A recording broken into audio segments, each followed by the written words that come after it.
right, hello. Just a quick little intro to this video, and we'll get to the main video, the Ultimate Resurrection panel, in just a couple seconds. But there is something I just wanted to say at the outset that I didn't have a chance to say in the show itself. Obviously, the show, we were focusing on celebrating Gary Habermas and his legacy and how he helped me and others to faith, as well as celebrating his new 4 volume magnum opus, where he's taking his life research and publishing it into these 4 volumes. Um, However, I did want to say, in terms of the other panelists that I didn't get a chance to mention on the show, I'm eternally grateful to them as well, and very much appreciative of them. Gary Habermas, without him, I would not have come to faith, but others also played a necessary role as well. And a lot of the panelists, so starting with Michael Licona, he was amazing. He's always been amazingly friendly, just like Gary. All of these other scholars were amazingly friendly. Mike, remember him helping me with emails, sometimes dozens of emails back and forth with my questions after I'd had a talk with Gary, and I wanted to follow up with him on things like hallucinations, stuff like that. So Mike Licona was extremely helpful to me coming to faith as well. St. Sean McDowell, he played a pivotal role with his PhD research into the fates of the apostles. And I remember he was so kind. He shared with me for 4 of the apostles that I asked about. He actually sent me parts of his dissertation at the time.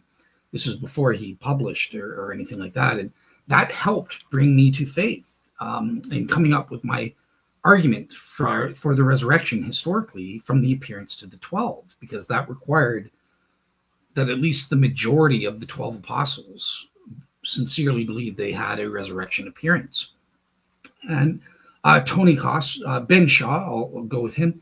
Ben Shaw, obviously, I've never had any contact with him, but as I said in the show, I always loved hearing stories about him and what he was researching and helping Gary with as his assistant.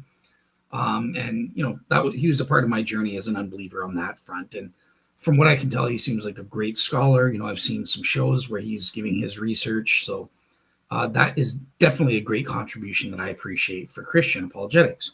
And finally, Tony Costa.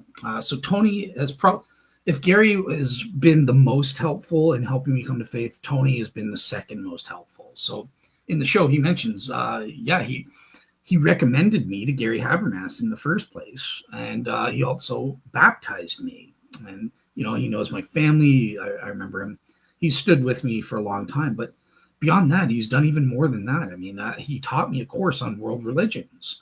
I'm going to be teaching a show on world religions, and I'll be using a lot of his material from that class because he was such a great teacher.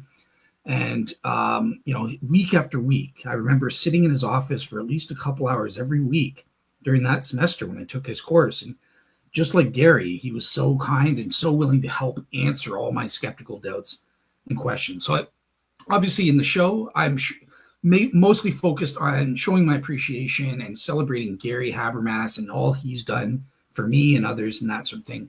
But by no means, I don't want the other panelists to feel like I don't appreciate them as well. No, I absolutely do. And they, in one way or another, played roles that were necessary for me to come to faith alongside Gary Habermas. So I thank all of the panelists for everything they have done for me and others, and for the Lord in serving Christ as, top-notch scholars and apologists defending the faith. So thank you to all of them. All right, on with the show.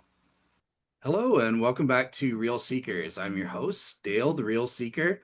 And my goodness, today we have probably what I think is going to be the best show I've ever done. The Ultimate Resurrection Panel is what I'm calling it here. It's a show I've been looking forward to doing for years now, literally. Celebrating the legacy and research of my friend Gary Habermas, who helped bring me to the faith, as my fans will know. I kind of lost my faith back around 2009, 2010. And for 8 years, I was a skeptic. I was not a Christian. And Gary, as well as the others on the panel, in one way or another, helped bring me to faith. And it was Gary who stuck with me month after month, answering all of my skeptical objections and dealing with my doubts and that sort of thing.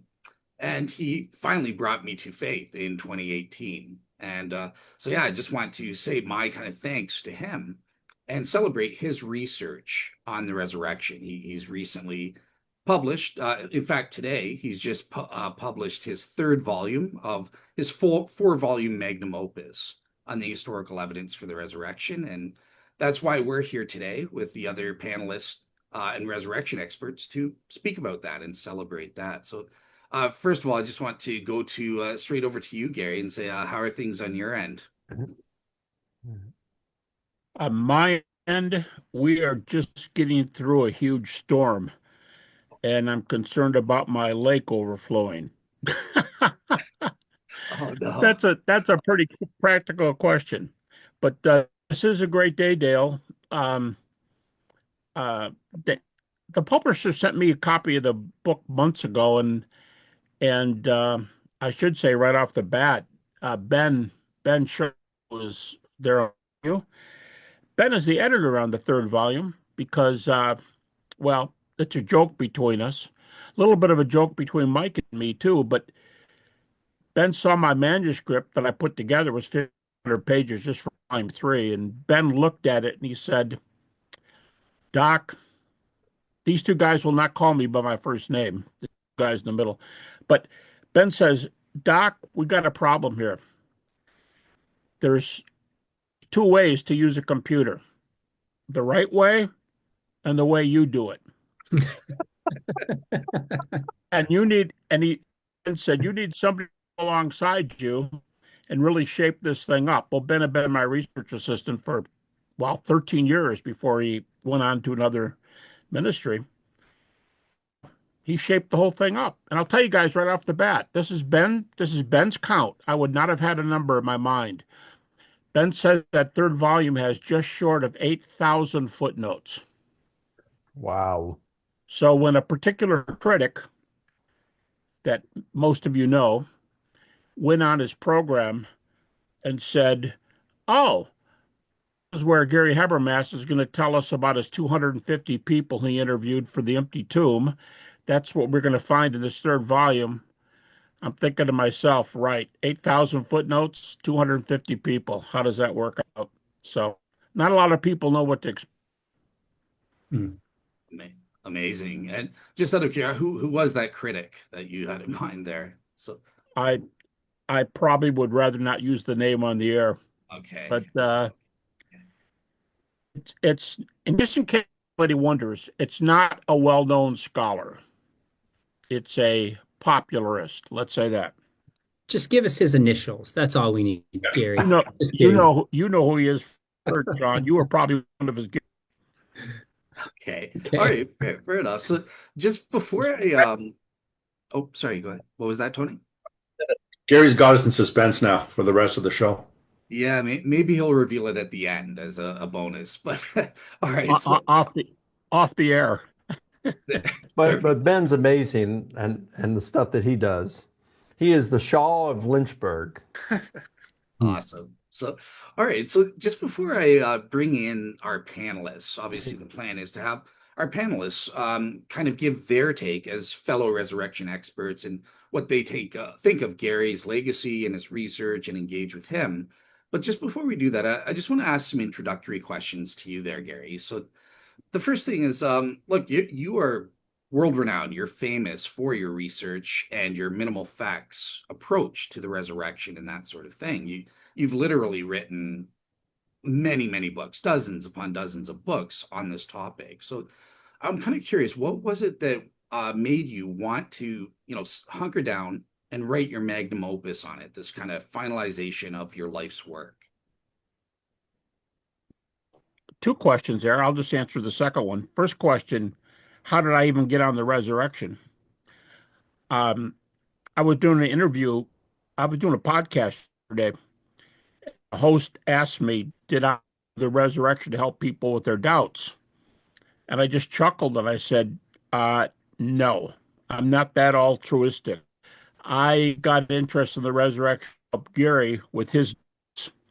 So that was my history. I knew nothing about the subject when I started. And many, many years later, that was the result. As far as the magnum opus, the reason the magnum opus was done, and I said this on yesterday's show too, the person who's responsible in a way is sitting right here among you. Now, Ben was my research assistant for 13 years, but it was Mike about, you could probably tell me, 15 years ago, 20 years ago. He had been bothering me is more like it. He had been bugging me saying, you need to write everything down in some books. And I said, Mike, I don't want to spend the last, I think 15 years of my life doing nothing but writing this stuff down. He says, you have to. And that was the end of it. And he would drop it. He would bring it up later. Have you decided to write this stuff out?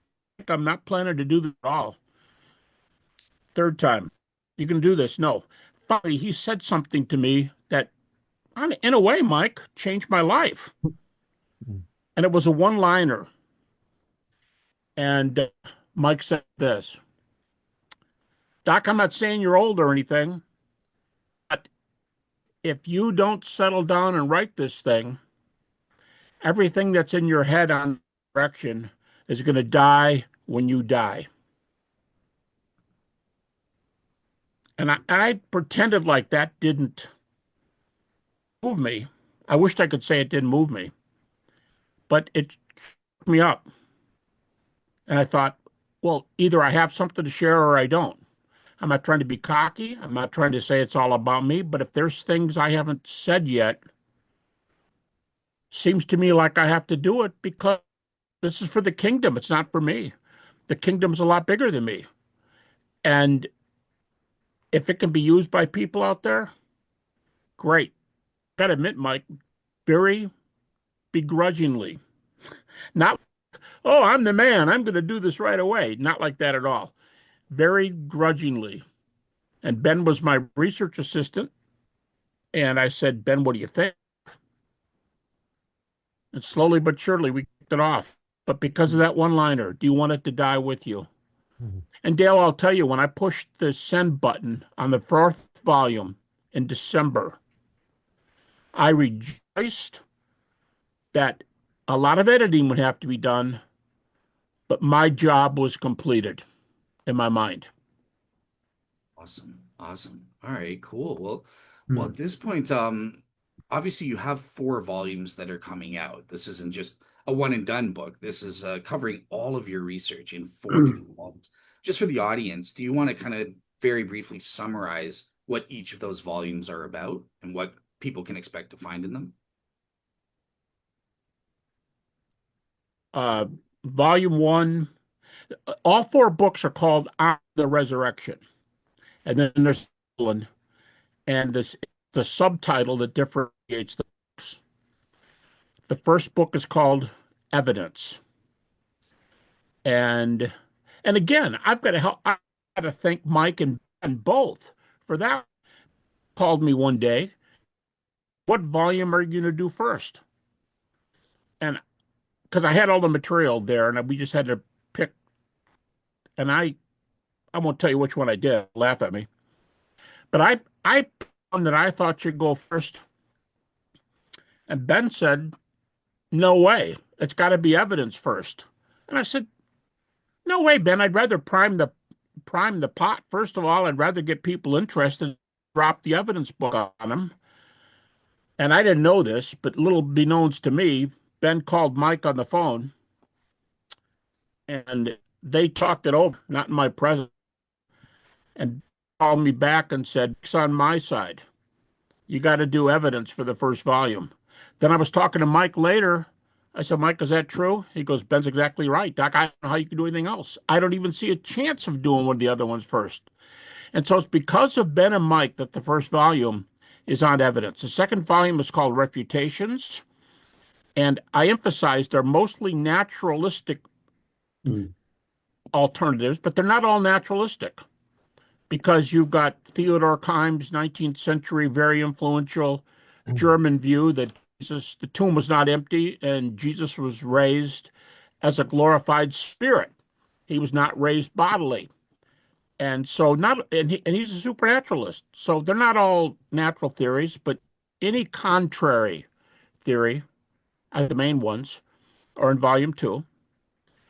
With volume 3, people will find this out soon enough. But volume 3, I make a break with the apologetics per se, and I'm basically, and there's more in the world than just apologetics. Volume 3 is on scholarly perspectives, and it's a who's who of people with terminal degrees in relevant fields. And I would define relevant fields as New Testament, theology, apologetics, philosophy, history, archaeology, classics. People with terminal degrees, not just anybody who sounds off in silly things, but it's a who's who of names across the board. And there are probably more skeptics, atheists, agnostics, Christian writers, let's say Jewish New Testament scholars. There are probably more non-Christians than Christians in the book, because, like Tom Wright said years ago about his resurrection of Son of God book, he said, when he talked to ETS, he said, I didn't want to dog any of you evangelicals, but the point of my book was not to tell people about evangelicals. It was to tell people about non-evangelicals and how much agreement there is on these issues. I would say that's the theme of number 3. If you put a bunch of facts out there, and my 12 out there, and then shrink the list from 12 to 6, and that's the minimal facts, people are going to see how much agreement there is. But they're not arguing for the facts. They're just telling you where they are. So it's not really apologetics. It's where an atheist New Testament scholar is on this. It's where a committed evangelical with a degree, a terminal degree in a acceptable area, where they are. It's a who's who on, I don't know, Ben tells me well over 150 questions because he typed it up. He says over 150 questions from Good Friday to the Ascension. Now, there are other issues in there, but it's like, for example, that Jesus called himself deity. But mostly, and there's a whole section on that, but mostly Good Friday to the Ascension. How many questions can we ask, and where are these guys all the way across the board? And I purposely included non-Christians so that people wouldn't think this is a book from one of our evangelical schools and what we all think. 4 is split in 2. It's because he has been raised from the dead. What does the resurrection say about theology? And what does the resurrection say about practice? And Ben, I haven't told you this. I've gotten 2 letters from the editors back in the last week at B&H Academic. One of them, if you guys know Michael McEwen, who was the head academic editor and acquisitions guy, he just got promoted to the top guy at B&H Academic. Just happened 3 days ago. He's now the top guy at B&H. Michael wrote me a note, and our chief editor, Renee, that Ben knows real well. They both wrote me notes not knowing the other person had written to me, and they wrote me a real stunner. Here's what they said. Of your 4 volumes, 3 topics and 2 topics in volume 4, your last half of volume 4 is the most stunning part of the 4 volumes because it relates theology to practice. What does it say to the dying? What does it say to the doubting? What does it say about prayer and worship? What does it say about, and they both said in separate emails, it's easily the best portion of all 4 volumes is part 4, volume 4, 2. And it's not out, by the way, until next summer. They had to put the date back about 6 months, not me, but summer of 26 for volume 4. That's about it, Dale. Awesome. Yeah, thank you so much for that. So yeah, I think the last question I'm going to ask you, just as an intro here. Look, out of everything in your research for the full 4-volume book here, what did you personally find to be the most surprising or the most interesting, just for you as a resurrection scholar? Boy, that's a one. Most surprising. I mean, as somebody who's lived in this subject, as somebody who I think I've never done anything but this topic, I would think I wouldn't be. That'd be a hard question to answer. But if I could piggyback on that last comment from the head academic editor and the chief text editor, what they say about Volume 4, Part 2. Guys, I'm going to tell you something. This thought I'm going to share with you is only about 3 days old in my mind. I'm thinking I love apologetics from the top of my head to the bottom of my toes.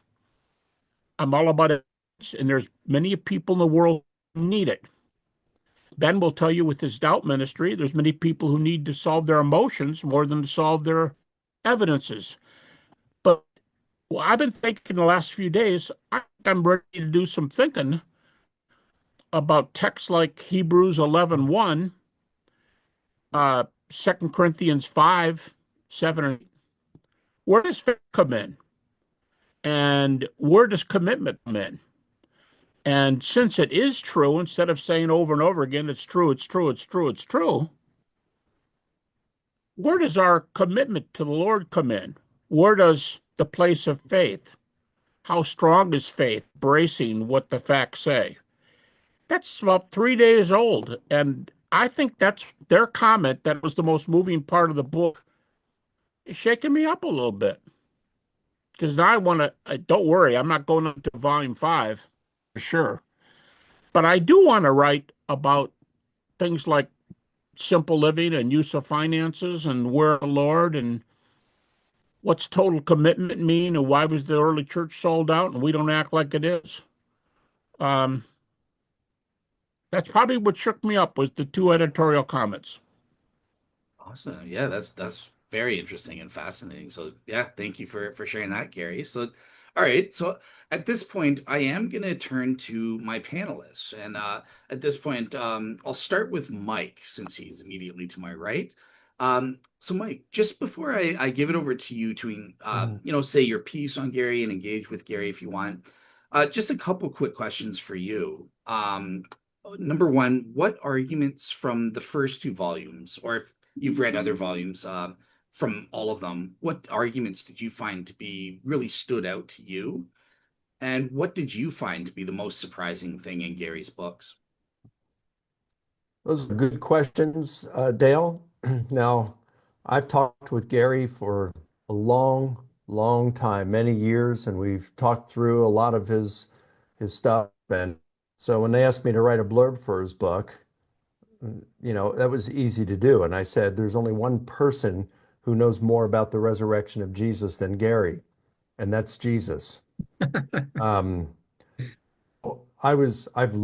skimmed through his, but I have not read all of them through.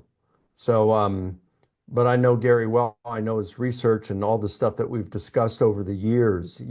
Years, decades. That would be difficult for me to answer. Yeah. So if you will allow me instead, yesterday I put out on my Facebook page and allowed people to be able to. I said, "Hey, I'm going to be on this show tomorrow with Gary and some others, and what questions would you like for me to ask Gary?" And I got a number of them in, and unfortunately, I can't ask them all. So I'm just going to choose 2 of them. Okay. So Jojo Ruba asks, what is the greatest challenge to the claim of Christ's resurrection? And what is our response to it?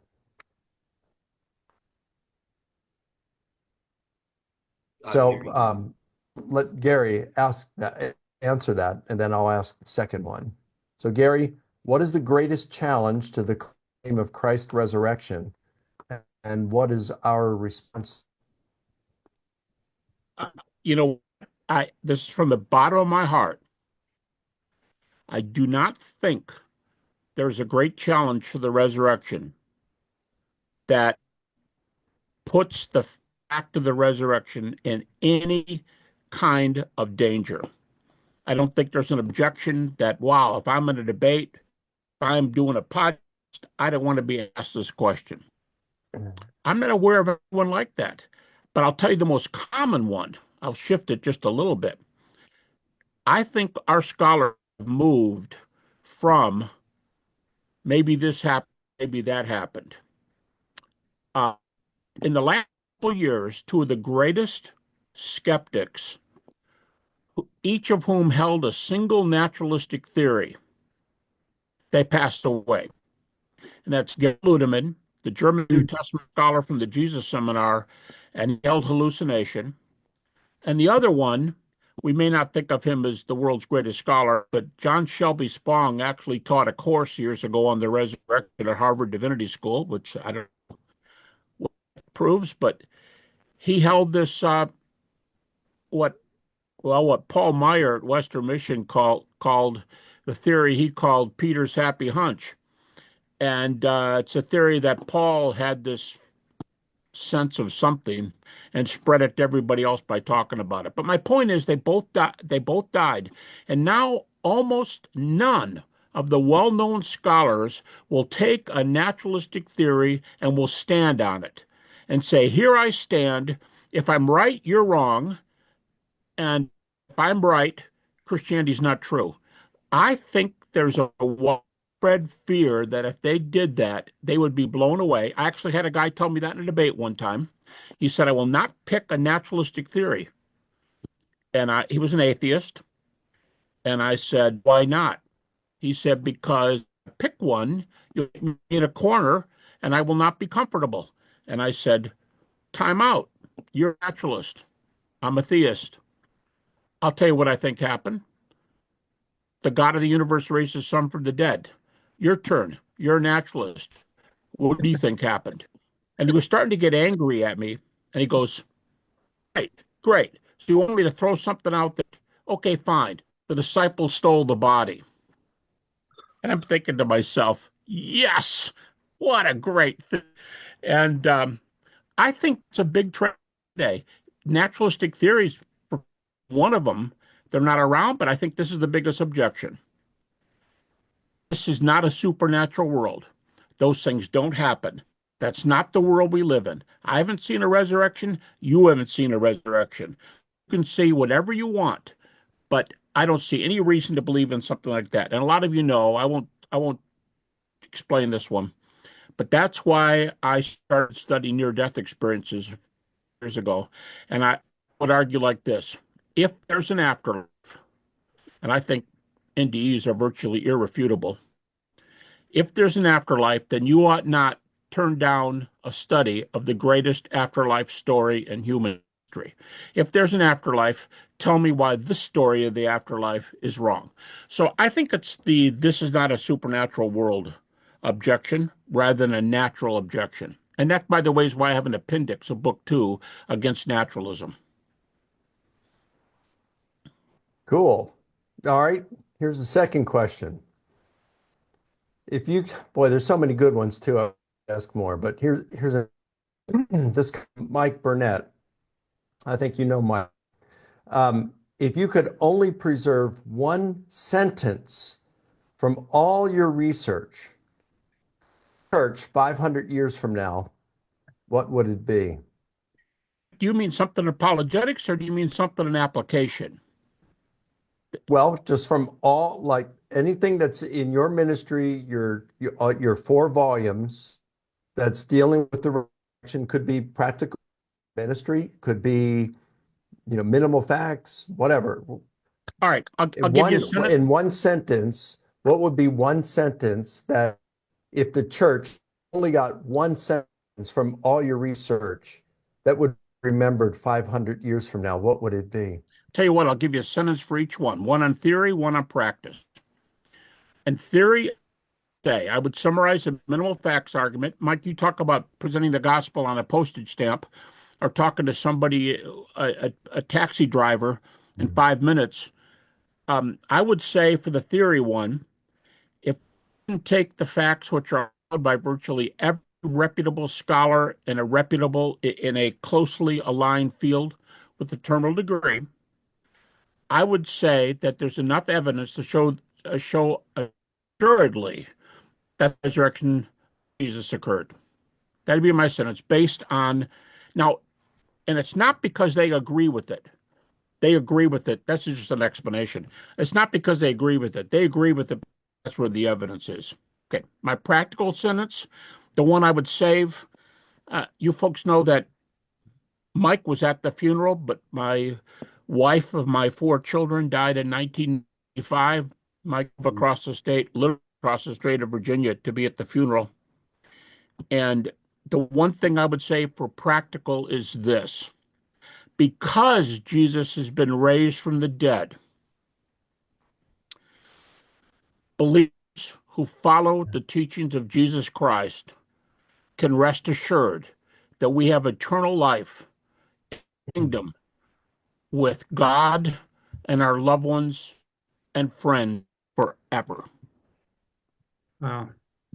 That's pretty cool. I know that when my mom died and in 2013 and when my dad died a year later, I took great comfort at both times, to know because of the resurrection that they weren't, I mean, their physical body was dead, but they were more alive than ever.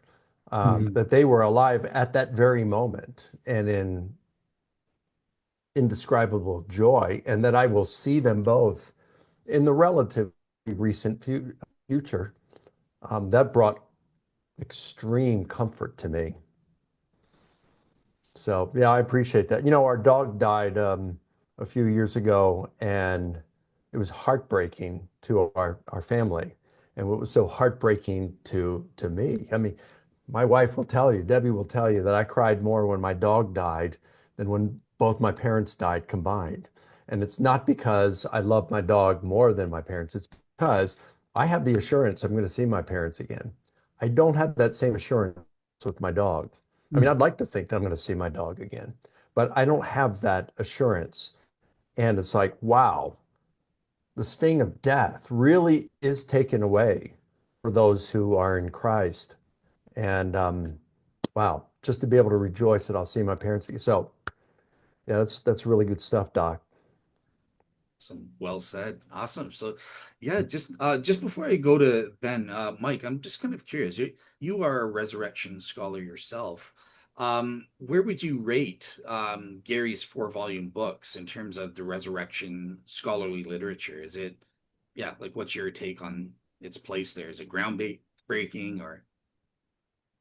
Well, yeah, I mean, this is his life's work. And I'm really glad he did it because I'd hate for it, all this he's done and accumulated in his head. I'd hate for that to die with him. So, I mean, it's the finest thing ever written on the resurrection. I mean, there's more stuff in there than anywhere else. It's encyclopedic. So, I mean, it's really important. And anybody who wants to become a resurrection expert or to be able to have a lot of questions answered and to get deep into it, they will have to have these volumes. I mean, it will be a must that you have to have in your library because there's so much in it. Awesome. Awesome. Thank you so much. So, all right. So I'm going to turn to our next panelist in order, Ben. And Ben, I haven't had the pleasure of meeting you until now, but I feel like I know you because I heard so much about you while you were assisting Gary Habermas during my unbelieving phase there. But yeah, Ben, before I turn it over to you to give your kind of 10 minutes to say what you want to say about Gary, just want to ask you the same questions. I'm kind of curious for you, what do you think were the arguments or evidences that really stood out from Gary's books, and what surprised you the most? Oh, those are good questions. The argument that stands out the most is cumulative force. I mean that metaphorically, but also physically. When you drop those books down, there's a force to them. And then you find out there's a second book with it, and then a third, a fourth. I used to carry them around to show people the thickness. I'm just getting too tired carrying them. They're so big, and I get fatigued. That's why I try to work out just to carry the books. Um, but yeah, definitely the cumulative effect of the number of facts, but also the number of supporting lines of critical historical data that support each of the facts. But what's nice is at the end of volume 1, for example, there's a nice outline of the historical evidence, so you can get a quick snapshot. But then volume 2 comes in and it's right back to work looking to see how those minimal facts apply to these alternative theories and how they all fall short. So it's really good. But also, the section in the very beginning of volume 2 has some chapters where Habermas looks at some 18th, 19th century scholars, particular scholars at that time, and present a alternative view to Jesus's death and resurrection. And then he'd contrast that with another group of liberal scholars who put together alternative theories against resurrection and just attack one another for their alternative theories, showing historical weaknesses of both or how they fail to account for all of the relevant data. I thought that was a really great chapter, a good one too, just the history of alternative theories. So just seeing that, and it also for me personally, it's kind of comforting to see that there's nothing new under the sun. A lot of the things you hear today, so we can look back to those things. So pretty interesting there. And one of the things that I guess surprised me, now there's a few things. One of them is funny because the fact that Habermas types with 2 fingers, and you're wondering how can a guy who types with 2 fingers do 4,000 pages? That in and of itself is something of a miracle. Within our lifetimes too, not just over the course of 50 years, but we were able to do it pretty quickly. That's one of the elements, and just seeing the thought that goes on behind each volume and how Doc thinks and how he assesses the arguments, puts them forward, and is able to go down a rabbit trail and come back up 40 minutes later to that point of a rabbit trail and connect it all back. So those are some of the elements there that I found interesting, maybe or surprising. Maybe that's a little bit more behind the scenes kind of thing, but interesting less for me. And then some of the questions, I think I got just 2 questions. They're somewhat related. One is, well, I'll do this one first. What do you think, Doc, is the role? Let me preface it with the first question Licona asked. What are some of the biggest challenges to the resurrection? And my thought didn't actually go to alternative theories. It went to unbelievers as being perhaps one of the biggest challenges. So how do we equip believers? So the question from that would be, what role does apologetics have or apologists have in the local church? How can they get more involved? I think that's one of the things we are really trying to help encourage, but I was just curious of your thoughts on the role of that, apologists or apologetics in the local church. Well, Ben, you asked that question, and people who don't know what you're doing right now, we can't read the name on your shirt, but it's good advertising for Core Apologetics. Ben and a fellow PhD, Ron Davis. Ron has been doing it for, 10 or 15 years, but he left the pastorate as executive pastor position to work with doubters. And he's had thousands of discussions with doubters, and he ended up doing his PhD dissertation on what the research says on doubt. Ben and Ron became very good friends, and Core Apologetics is a ministry that deals with 2 subjects, as I understand it. First of all, having the resurrection and other things in hand, what do we say to doubt? And secondly, what do we say about discipleship, which is into what I said a few minutes ago when the 2 chief editors at B&H said to me the last part of the letter was the most moving because it starts to go off of that area. And here's these 2 guys who've been doing that full time. And for example, one of Ron Davis' finds, and it's been other places too, About 70% of all doubt is emotional in nature. It's emotional. It's not give me 50 evidences. Oh, thanks for the 50. Do you have 5 more? Oh, thanks for 5. Do you have another 3 or 4? No, because oftentimes those people are not 1 inch closer than when they asked the first question. So these guys are trying to wade in and believers, and they do a fair amount with unbelievers who want to know why should they be secure in their faith and how can they handle their emotions, number one. And number two, how on to follow Christ.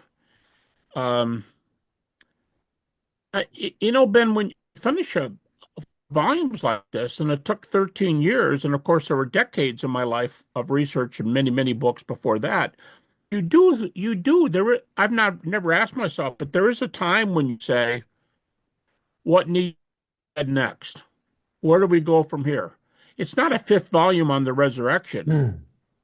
It's something about waking up the church. Yeah. And I think you, Ron, are doing. I've done a piecemeal when people write me questions and say, how do you answer this objection? And almost always I say, I'll answer your question, but I don't think that's what you want. I think you want to ask me, what about your emotions? And you guys are doing that full time. I think that's where we got to go. I think we've got to go from it's true and it's not being disproven anywhere. So what are y'all going to do about it? And if I just picked one question, Ben, I would ask from that. It'd be this. I'm prejudiced that this would be my question, but I would say, if you're interested in the kingdom and you're interested in people taking further steps, what are you doing with your finances? Because I think in North America, we have 2 Canadians here. I think in North America, finances run our lives. We're into what we have and what we want and I'm wondering who else could use some of that, and how radical should I be into giving? And how radical should I be into helping people get through their doubts? And do I just give them an answer and go? Or do I deal with them? So I'm now, you can tell what's going on already in just a few comments. I'm wondering, where do I go from here? And is there more to do? Maybe my next PhD course, when they ask me for a topic, which they've been doing, and I mean, I have to do what's required, but about seminar topics, I'm thinking about being sold out. What does it mean? Why aren't we doing it? Why are we not much like the church? If it's true, and we know that more than ever before, why are we cutting our lawn instead of going to the rescue mission downtown? Yeah, that's if you remember, and for those of you who don't know, part of my story is I came to Liberty and I didn't know like Paul wrote half the New Testament. I came to Liberty kind of like how Doc started, not because I was trying to help others with their doubts. I came because they had a hockey team. And I got introduced to Dr. Habermas as the hockey coach. So I come to find out this hockey coach also writes resurrection books. And so that's how we end up getting connected. And I asked him some questions, and just like he said, in some emails, I just had factual doubts though, because I was wrestling with these discipleship issues as I came to Liberty and starting to learn more. And so that has actually helped change a lot of even my perspective on those things you're discussing there, because from reading N.T. Wright in our discussions, N.T. Wright words it's so great. And at the end of 1 Corinthians 15, in verse 58, Paul says, okay, so it's all kick your feet up, wait for Jesus to return. He's going to set the world straight.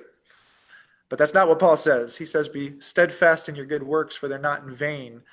And so that has been motivating and encouraging and convicting for me as I've studied the resurrection, to ask myself, okay, be steadfast in the good works. So what good works am I doing right now that I can be steadfast in? Am I doing them? So it's been a good challenging point, and it should be. So it helps the head, the heart, and the hands all come together, especially when it's oriented around that which is of first importance. Second question, be a little more, I assume briefer, but what is something encouraging moving forward that you're thinking about regarding resurrection research? Something that's you're feeling optimistic about or excited about? I am most optimistic about where we are in the field. And I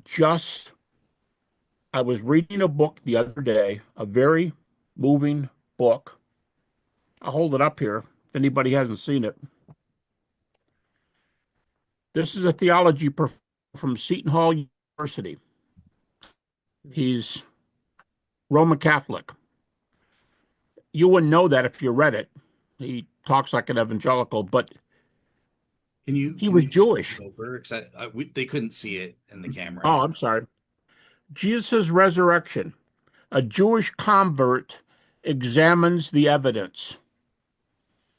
The author's name is Jeffrey Morrow, Morrow. Jesus' resurrection. A Jewish convert examines the evidence. And he says some stunning things in there, as coming to this a lot later than I did, and that was for me. I wanted somebody to say, what you are now. Same question is asked. He thinks it's too young to say we're post-resurrection, but he thinks the resurrection research has been done. It's established. Nobody's picking the major theories anymore. He's got research on New Testament. That's his area, New Testament and theology.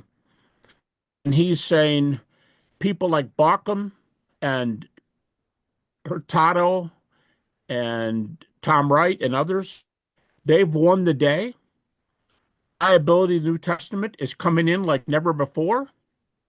And we should march out with that basis and proclaim the gospel rather than going back and rebuilding the basis for reliability, inspiration, and everything else. Let's say the resurrection happened. Let's say the critics have abandoned their goofy stuff, and let's march forward as a kingdom. It's a very moving thesis. And I'll tell you what, this guy's got bib in the back, French, German, English. That's probably close to half the book. So it's moving. Awesome. All right. So yeah, thank you so much for that, Ben and Gary. So I want to turn on to our next panelist, Dr. Tony Costa. And yeah, Tony, just before you go into your 10 minutes engaging and saying what you want to say about Gary, I'm just curious, two questions. What evidence or arguments from the volumes that you read did you find to be the most significant?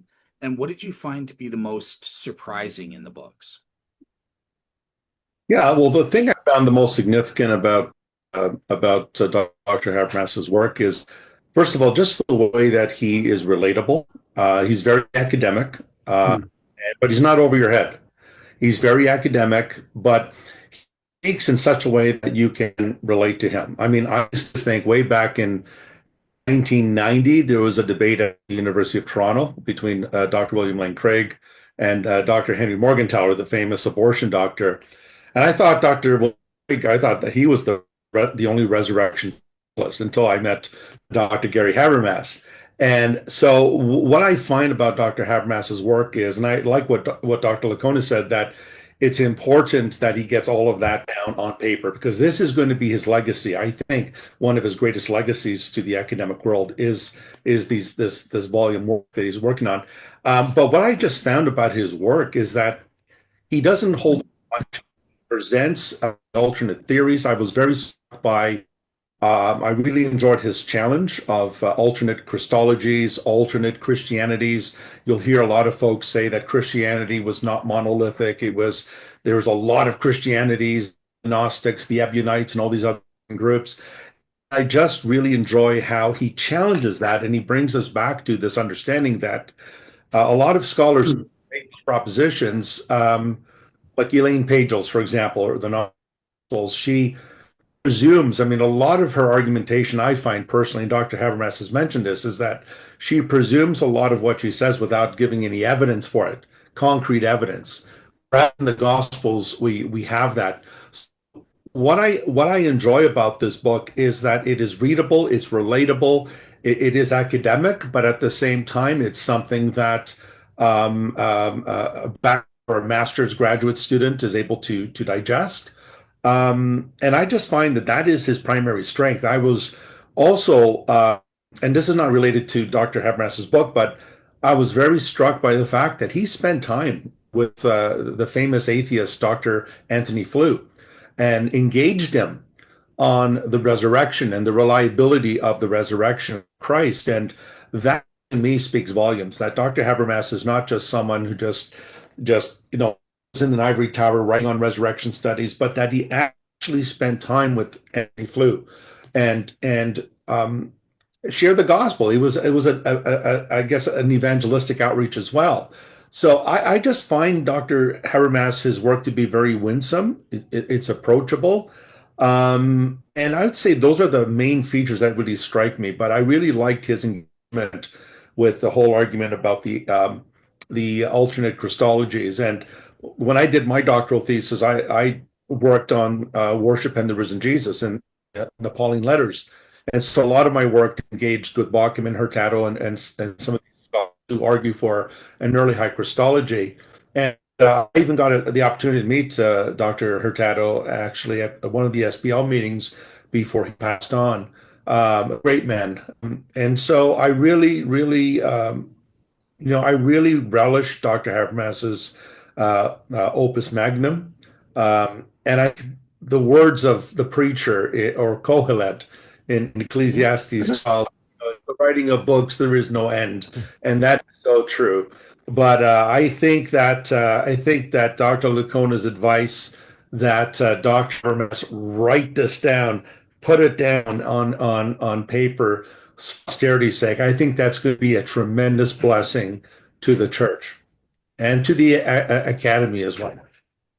Awesome. So yeah, at this point, you can take up to 10 minutes or less, whatever you want to do to, say what you want to say about Gary or engage in questions, whatever you want to do. Yeah, well, I was just going to ask. Dr. Habermas, a lot of my followers and students usually ask, what are the best books to read on just a beginners on apologetics on the resurrection?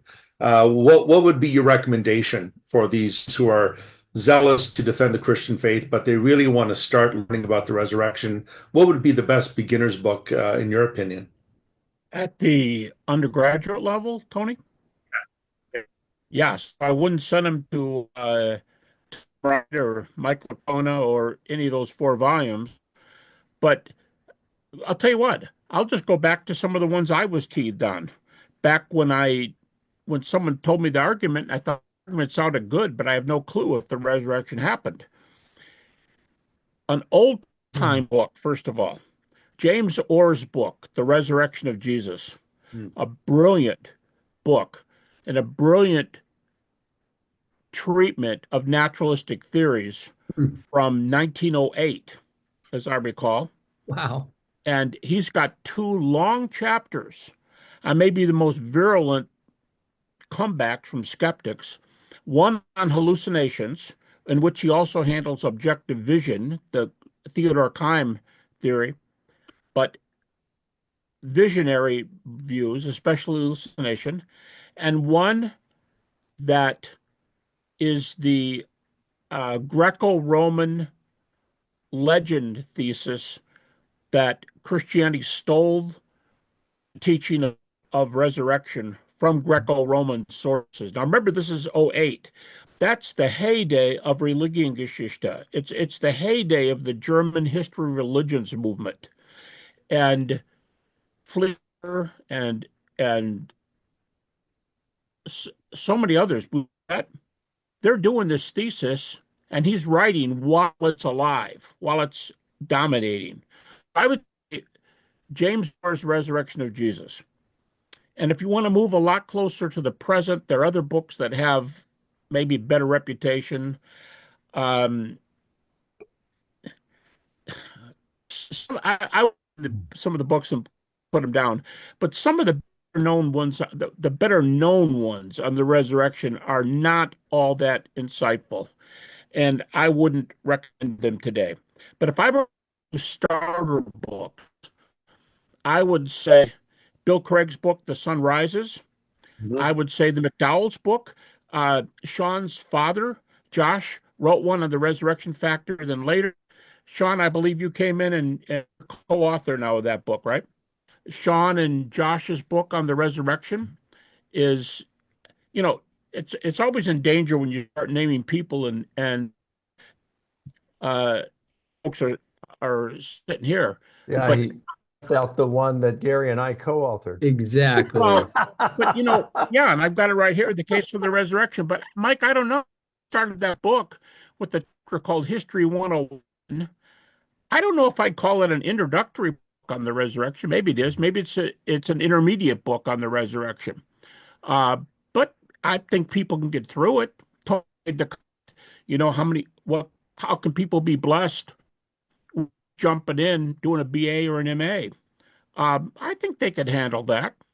I can tell you they can handle The Case for the Resurrection because that's what I read undergrad and learned as a hockey coach. And so that was the first book I ever read on the resurrection. With the chapter History 101. That's what I needed too. And Ben ended up doing his dissertation on philosophy of history. So, okay. All right. I'll put those three there. And then you can graduate to reading Mike's book on the resurrection and Tom Wright's book on the resurrection came out pretty closely in time, and they're about the same amount of pages. I'll always remember Mike said when he went to ETS for the first time, InterVarsity was hawking Mike's book on the resurrection of Jesus, historiographic approach, and the guy from IVP was holding the two books up against each other and said, "Look at this. Mike's book is longer than Tom's book." And I guess that's the standard for which book is the best there. But both those books excellent. But I think you should read the other ones and get your feet under you. And if you want to put Mike's and my book in there, at that level, I'd be pleased to hear that. And then people go on. You can graduate. I guess you can move up. Right. Yeah, I could just add as well, follow up with that. Notice you've also done some work on the Shroud of Turin. So can you maybe say something, Dr. Habermas, about the relationship of your resurrection studies with that of the Shroud of Turin? Because as you know, there's a lot of seems more interest now more than ever, and many are moving towards the authenticity of the Shroud, that it's authentically that of Jesus of Nazareth. So can you maybe, for those who are studying resurrection and then looking at the Shroud, would you say that the Shroud is a mark, a divine mark of the reality of Jesus Christ, his death and the resurrection? Well, I get asked on talk shows what I think about the Shroud. And I'll make a joke, but then I get in trouble for making this joke later because the group of people known the Shroud enthusiasts in this country and around the world, they call themselves the Shroud crowd. And they get upset when I say this. So the talk show host will say, "How positive are you on the Shroud?" And I'll say, "It depends on what side of the bed I got up in the morning or if the sun is shining." Now, Mike and Bill, I haven't slept in a bed for 10 years, so that's a horrible illustration. I sleep in a chair. So whatever side of the chair I got up on, I don't think I would take a strong stand and say the Shroud has to be. It's an authentic archaeological artifact of a man who was crucified. But I would say that the Shroud, there's probably in my mind, if you want me to put a percentage on this, I'd say an 80% chance. And on good days, I think people, science get in there and go after the shroud like I can't go after the resurrection. And the critical group hasn't done anything against it. And just recently, I've noticed the last few weeks that two or three of the top New Testament scholars have endorsed the shroud. Mhm.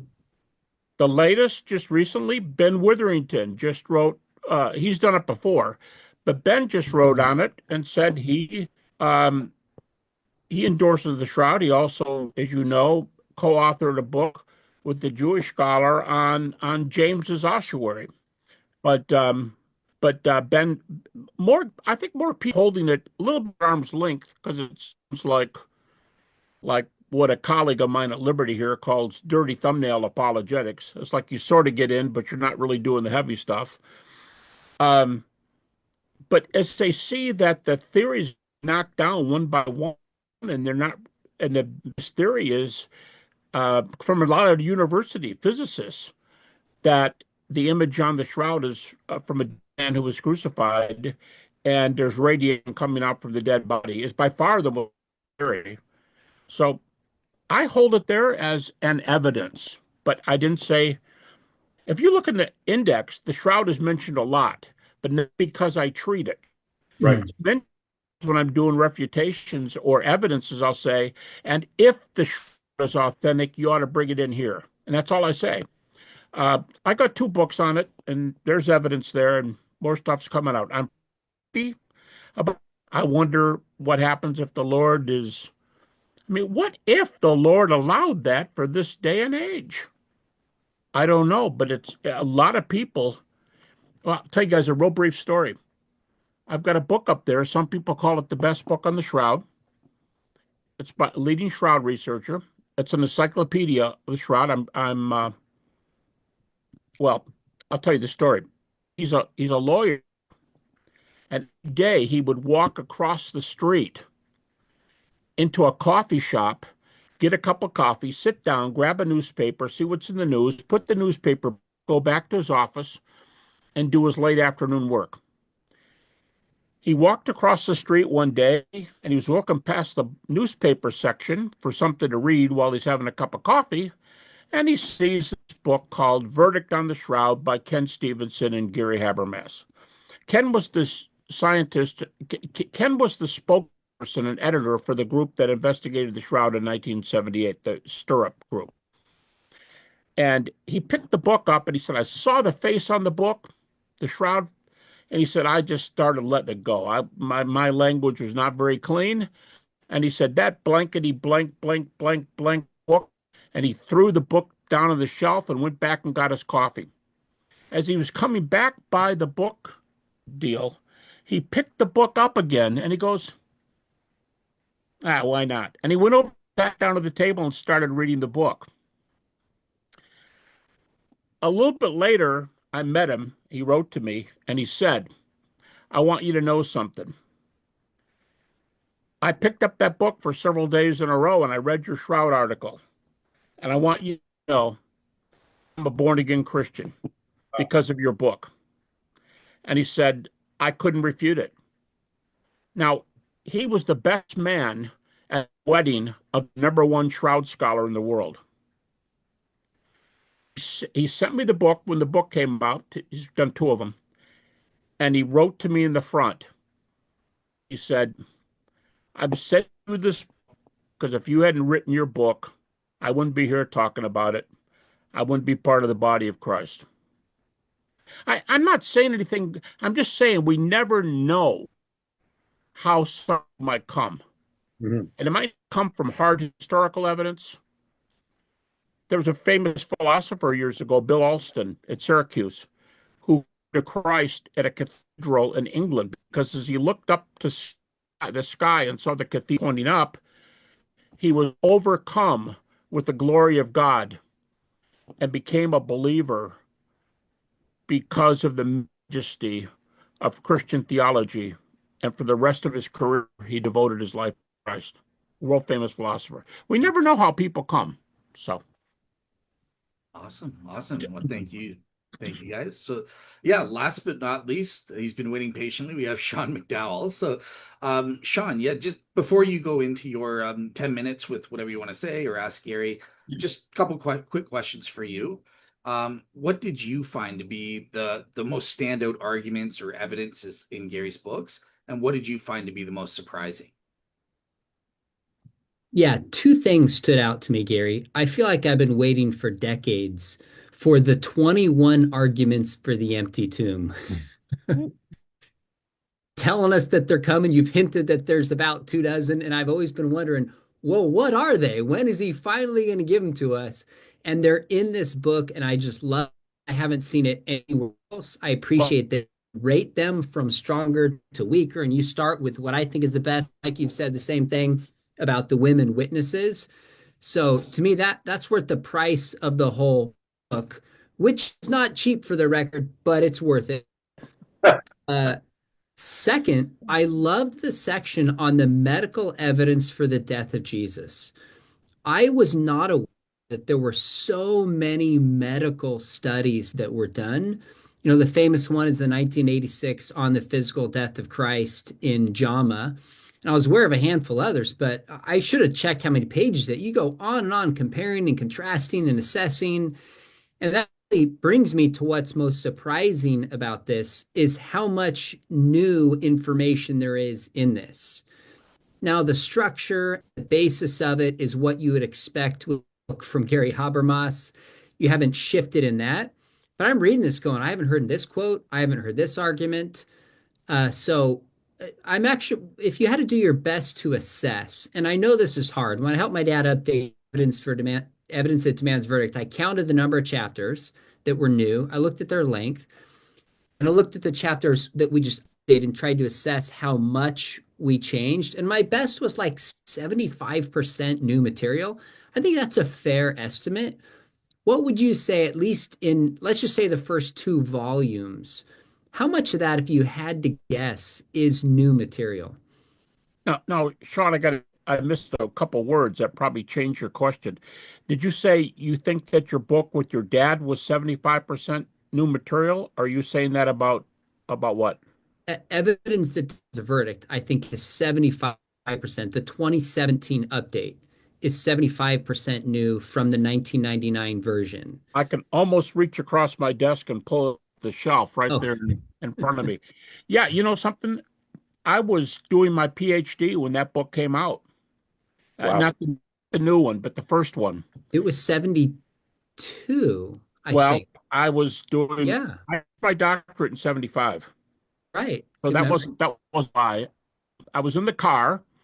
I was popping in tapes into my tape machine on the way to Michigan State, listening to your dad lecture. Amazing. And with that famous back of the book of him lecturing what school he was at. Yeah, and you know what? I would agree with the volume 1 and volume 2 that your dad did, because at that time there were some basics on reliability and some stuff on the resurrection. But apologetics in those days, it was not developed like it is today. That's right. Just in the group that's here, apologists, if you're going to do a PhD related field, you have to invent a new area to work in. You want to go back and say 41 arguments for the Gospel of John's reliability. Now, Craig Blomberg has done that in a huge book, and he calls it the fourth quest for the historical Jesus. That's new. You guys broke some new ice with that. Your dad, before you got involved, and then he was quoting all these people. So we realized at that time, he didn't say it per se, but we were realizing that a lot of scholars who we don't really think of as dyed-in-the-wool Christians are admitting this and that and this and that. So a lot of those quotes and bib in there, I think, are good. I don't know if I should ask Ben or Mike that question. I don't know if I have a thought for how much of what I wrote is. Okay, here's one. You're 21 arguments for the empty tomb. And they're all way constructed minimal factually by using arguments that critics allow, not by saying the tomb is empty because John 20 says so, period. I think maybe,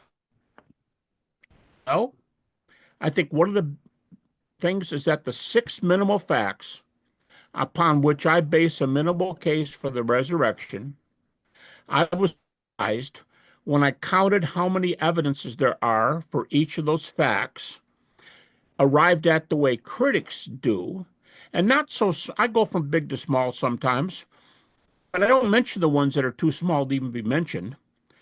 And those 6 facts had an average of 15 evidences per fact done critically. So when you talk about the empty tomb and you say 20, well, the empty tomb, it has a lot of data in its favor, but the other, it's not one of the minimal facts on my list. So on the other 6, average 15. They're behind the 20. And I was surprised when I added this up and found that many. There were so many. And I think what that means is when somebody comes up with naturalistic theory, they don't know how many things you might unleash at them, because there's a lot of stuff. I don't mean just from my books. There's a lot of stuff in the research out there. They might get hit with a comeback that they haven't heard before. More comeback than there are critical things. So that would be one of them. You mentioned the empty tomb. I mean, they're all like that, though, with 15 to 20 evidences per. I don't know. Volume 1 has an appendix on evidential near-death experiences.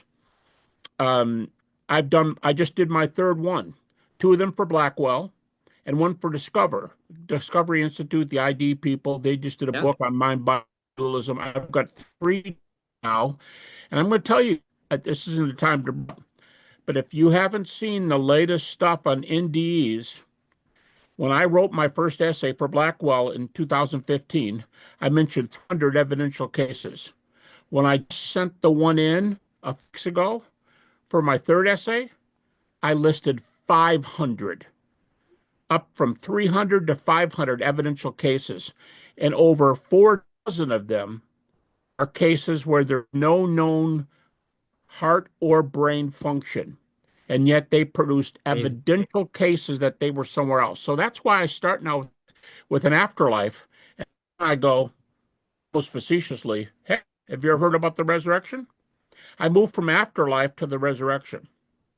I also use afterlife as a refutation of naturalism, because Bertrand Russell says to be a theist, you have to have God and an afterlife.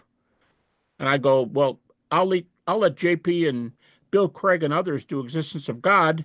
I'll try to contribute some afterlife stuff here. And you put the 2 together, and naturalism's wrong. So I think that's something else. That's in volume 2. That's great. That's really helpful. I've got a couple comments and a couple questions for you. Number 1, you mentioned the book Resurrection Fact. The first time I talked with you that I can remember on the phone, I was helping my dad update that. Yep. Was stuck on Apollonius of Tyana and claims about him that, Jesus was copied after him as a miracle worker. And I remember my dad goes, why don't you just call Gary? And I remember thinking, why would Gary talk to me? I'm just like I'm a high school teacher at this time. He goes, well, just try. I reached out, and you not only talked, you probably for an hour answered my questions, and you listened and you asked how you could help. And that was like my first impression. I was like, wow, this guy's not only a brilliant scholar, but just takes time for people. And I get busy sometimes, and I know I don't always do this, but that's in the back of my mind a lot. I'm like, take time with people. This is what matters. You shaped me there, Gary. And the other thing is, I think, Tony, you mentioned this, your interaction with Flu, I think, was transformative. I remember thinking, wow, here's a first-rate, brilliant scholar. And he's just talking about befriending people. And you never tried to own Flu. I think you could have. He was obviously brilliant. He was getting a little older, didn't know resurrection as well as he knew other stuff. And you were kind and you were gracious with him. And I just thought, that's the kind of apologist I want to be. Now, I have 2 questions for you. Interestingly enough, I was at Cal Poly, San Luis Obispo, Monday night doing a Veritas forum, and I believe that they told me that's where one of your dialogues with Flu was a number of years ago. Yep. The book came out of that. Is that right? Yep. All 3 of them have been published. Yep. All 3 have been published. And I was dialoguing with an atheist, and he made this argument. I'm just going to tell response, and I'm curious if you agree with me. If you don't, correct the record. He started off in our opening remarks and he said, you can't argue from the resurrection to God and then turn around and argue from God to resurrection. Circular. And I simply said, well, if you don't start with the assumption that miracles can't happen, and we have an understanding of miracle as, say, a divine action that can't be explained naturally, it points towards divine action, then it seems to me if we qualify as miracle, that could point towards God. On the other hand, we could arguably establish the existence of God through cosmology or through consciousness or fine tuning. That seems to point towards miracles being probable. I don't think it's circular. Do you agree with that? Would you add or take anything away from that response that I gave to him? The first half of book 4. People may just. I'll be surprised if anybody says they notice this, but since I've been saying it out loud, more people will be saying it. I do not call the resurrection a miracle until volume 4, because miracle is a very hard philosophical case to make. Now, I define miracle in book 1, but I don't say what I think the resurrection is until volume 4. And in volume 4, I start with a discussion of a theistic universe. What does it take to have a theistic universe? Why naturalism fails? Then I go to the claims of Christ, and I'll use the old argument that's everywhere in resurrection books. If God raised Jesus from the dead, what he says about himself must be true, because God would not raise a heretic from the dead. It's an old theory that sounds like a Sunday school argument, but try to refute it. If there's a God in the universe, and if Jesus made those claims, and if God raises him, is the problem with God unless Jesus is who he said he was? And I think the clearest textual evidence for Jesus' self-claims is before the Jewish leaders in Mark 14:61 to 64. And by the way, a number of the top New Testament guys, Craig Evans, Wright, Mike, some of the top people are going to that passage now. Is Darrell Bach's book on blasphemy and exaltation in ancient Judaism, where he told me he was at a sabbatical at Tübingen, and he did everything for 500 years on that subject in Jewish thought. And when Jesus said those things and the high priest tore his garment, he was doing the right thing. If this is a lie, it's blasphemy. Nobody makes these claims. So either Jesus is, or he's a blasphemer. Now, if he is who he says he is, that establishes it's a theistic universe. And what is a miracle by definition? A miracle is an event performed by God for a certain purpose. Now, I'd be happy to use David Hume's famous illustration, except everybody hates the word violation. It's not a violation. Right. But to say that God raised a man, by the way, David Hume says it would be a miracle if a man was raised from the dead. The second half of that sentence is, because it's never been observed at any time. Darn, he's just as good as the naturalists today. They won't listen to you because these things don't happen. They don't refute it. They just say it can't happen. So if it's a theistic universe and God raised Jesus and confirmed his message, now, as Tony mentioned earlier, now we've got to go for the high Christology of Bauckham, Hurtado, Mike stuff, right? The high Christology. Oh, by the way, there's a whole second generation of high Christologists that have come out now, and their books saying they've won the debate. High Christology is the way to go. And if Jesus, that's all the more blasphemous. So no, it's not circular. And by the way, that argument is from Tony Flew. It's one of Tony Flew's arguments. So here's the way he does it. You argue that the Bible is, that the Bible proves the resurrection and the resurrection proves the Bible. That's circular. But we hopefully don't argue that way. You have to break the circle. And you break the circle by using the claims critically, in my opinion, critically, then you know what he's claimed, which leaves the father in a very bad position if this man is a heretic. And if God did, that's the definition of miracle. Definition of miracle is to perform an event that nature's laws cannot perform, and God performs them in nature from outside. Now you got a miracle. Now you got a theistic universe. And if you throw in there life after death, if you throw in there other things, we've got a whole theistic picture. And I think the resurrection fits very nicely into that package. Love it. That's great. Here's my question for you. And then at the turn of the hour, I have a tight deadline. I'll have to drop off if you guys keep going. But I guess two part, and you can just give us your quick take on this. Do you recommend that students do doctoral work on resurrection studies? And if so, are there particular areas that you think could be done? So, for example, on the apostles, people ask me that. When it comes to the Apostle Thomas, there's two lines of evidence, the St. Thomas Christians and Acts of Thomas. And there's debate about whether they're independent or not. If somebody could really show dependency or independency, that would be really helpful assessing tradition around Thomas. But I don't have the ability to do or the time. Is there anything reading this you thought, you know what? Doctoral study students could study this, and this would be helpful. Or are you saying we need to all pivot and start talking about the radical, living it out the way that you described? Well, I think that depends on what area they're doing their PhD in. Is it straight theology? Is it a ministerial field? Is it apologetics? But yes, Ben is sitting here.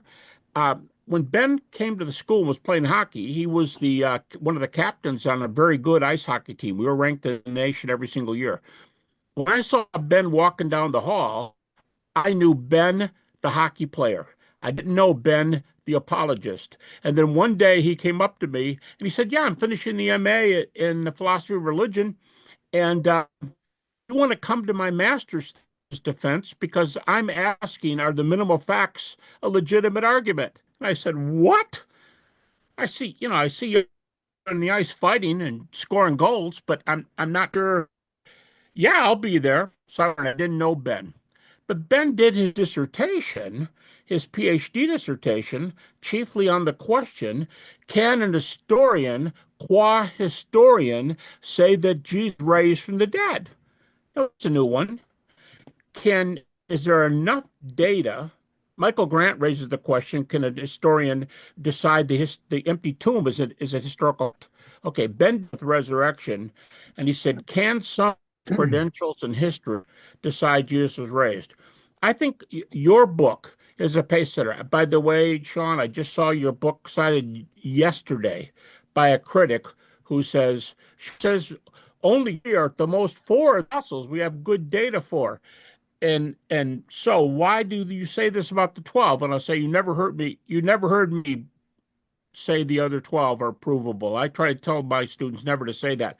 But I said, why don't you listen to what Sean said in that book? Who are the ones for sure? And we've got Peter and Paul and James, the brother of Jesus. And there might be Andrew's got a decent, but those three guys are big. Who's the most influential guys in the early church? Peter and James and Paul. And right.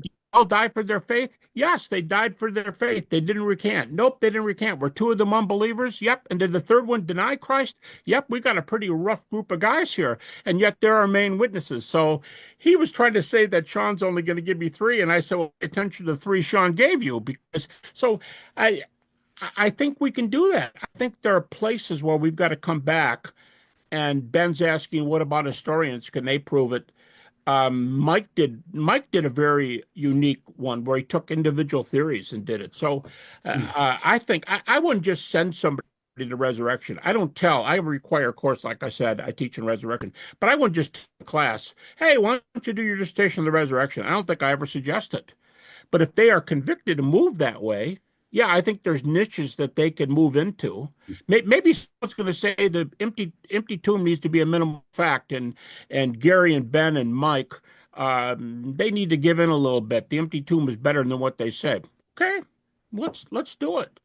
So I think the fields. I don't suggest them per se, but I think there are other ways to get there. It's great.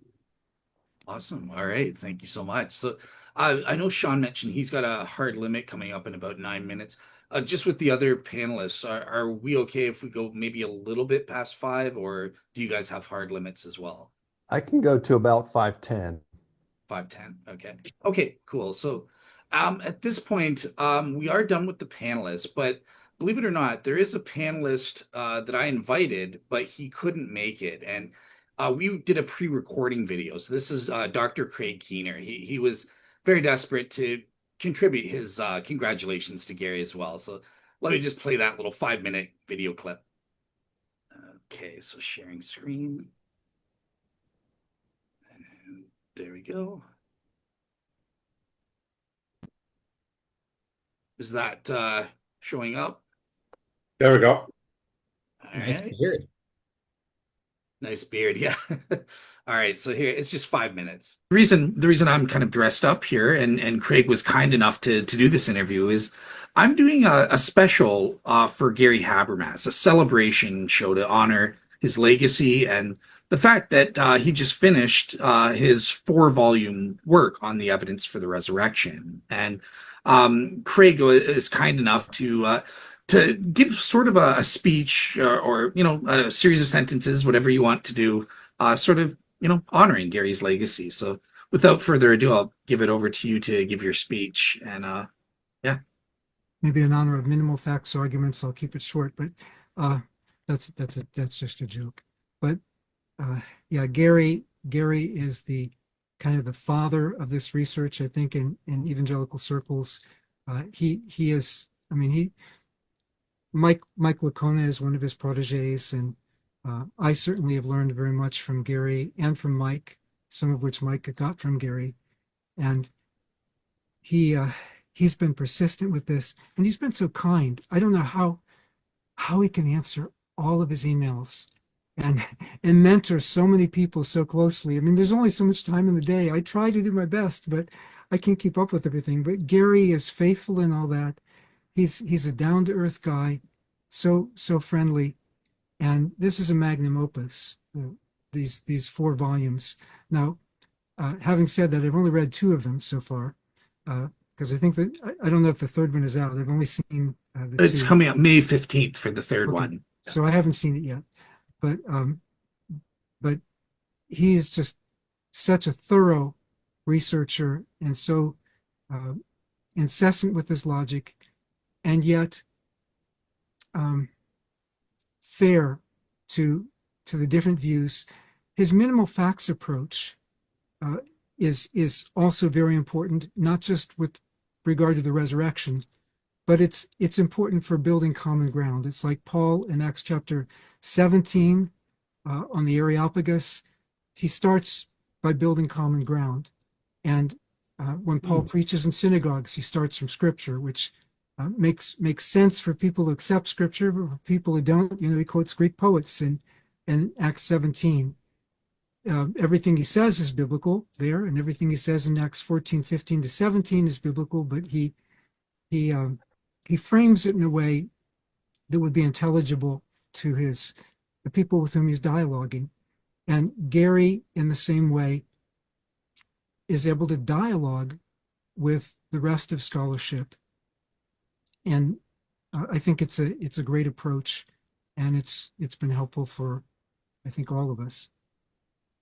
All right, so that's what Craig had to say in terms of your work there, Gary. So yeah, so at this point, I'll transition to the final segment. And Gary, this is going to be the fun part for you, because this whole show you've been in the hot seat. You've had to answer all the questions from the panelists. So at this point, I want to change the script. Now you can take the reins and maybe ask one question for each of the panelists.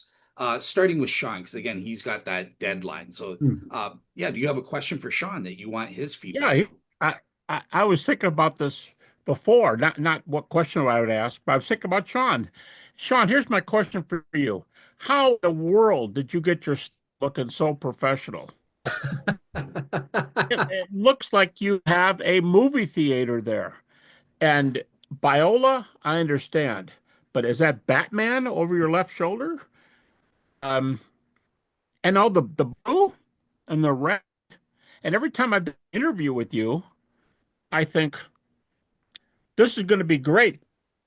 Paul is going to raise the value of my real estate just from having been on in this beautiful setting. That's my question for you.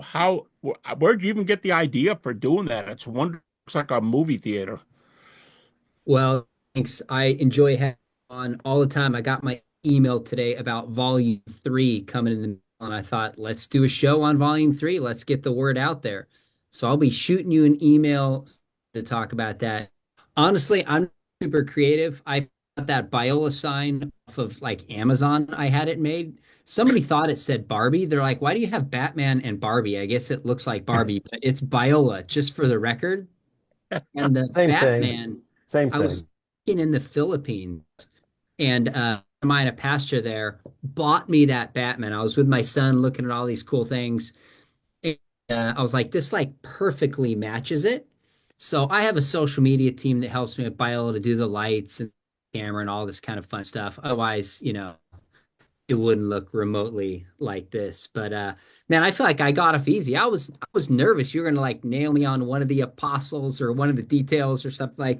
So, whew, out of here just in time. No, I got one question for you. On the apostles, Yep.